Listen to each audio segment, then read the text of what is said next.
This series is called Adventure DIY, and we're embracing the spirit that things can go wrong. Now, two of the biggest things we worry about if we're out on a trail ride are dropping our bikes or drowning them.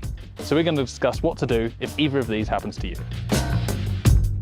Now, crossing rivers and puddles is a hell of a lot of fun, and up here in the Himalayas, it's always something you're going to have to do. It also has a big risk associated with it. Motorcycles don't like drinking water. So if you get water in your engine, here's how to deal with it. First up, you can check the oil window. If the level in the window is significantly higher than usual, that quite often means that water has got into the bottom of the engine and the oil is now sat on top of the water. If the engine's been run in any way with water in the oil turns to a sort of milky tea colour and is really obvious when you look in the sight glass. The other tell is if the air intake of the bike has gone under the surface.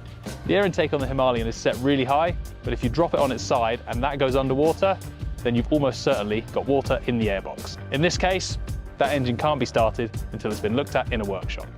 Electrics.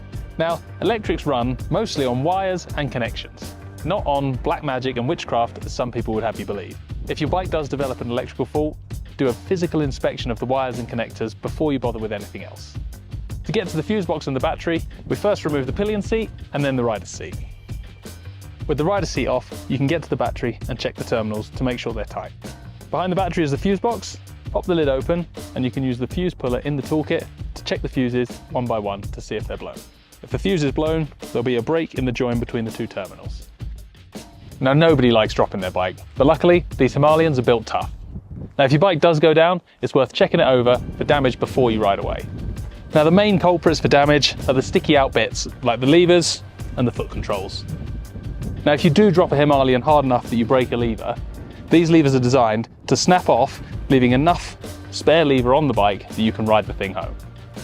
If that happens, put a bit of duct tape over the sharp end so it doesn't rip your gloves and get yourself down to the next town where you can get a new lever fitted. Moving down to the foot controls, on this side we've got the brake lever and obviously the gear lever the other side. Make sure they're straight, you can still access them with your foot and they're not fouling on any part of the engine or frame. If either of these levers is slightly bent, only a few centimetres out of place, it's perfectly safe to tweak it back to its normal position. If they're bent back around the foot peg, there's a risk they're going to snap. So if your bike goes down, make those basic checks before you ride away. The principle is this: you need all of your controls to work properly if you're going to ride the bike safely. It's better to find that out here than get to the next hairpin at the bottom of a steep hill and realise that your front brake lever is back up at the top. So there we are. Shit happens, you can't do anything about it. Be prepared to deal with it with a smile, and it's a fantastic story when you get back home.